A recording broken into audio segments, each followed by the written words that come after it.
I want to give you a little tip here about some of these declarations that we've been seeing. They're pretty complicated and they can be very difficult to read, but I don't want it to be so confusing for you. I want to give you a little trick here about how to read these very complex declarations and allow you to pretty much make sense out of about any declaration that you're going to find in the language. The key is to start at the inside. Start at the variable name, the identifier name, wherever you can find it. You'll see that it's not a C keyword. So you'll find something like X or some value, first name, last name, something like that. And start there and read counterclockwise, working your way out from that word. Here's a couple of examples.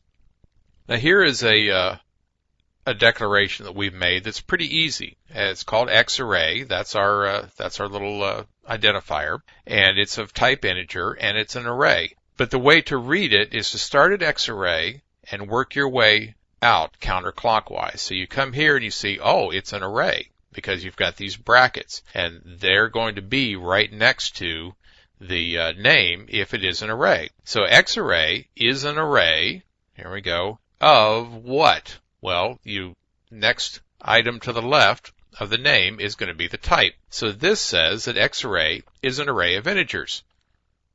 See how it works out? Let's look at one a little bit more complicated. Here, this one has a star in front of it in this definition when we create this thing. So again, we find the word that is not a reserved word in the middle, the identifier itself, and work our way out. Xarray is an array. We find the little brackets of pointers. So you go to the next character to the left of the name. So xarray is an array of pointers to what? We have to circle around again because there's nothing out here.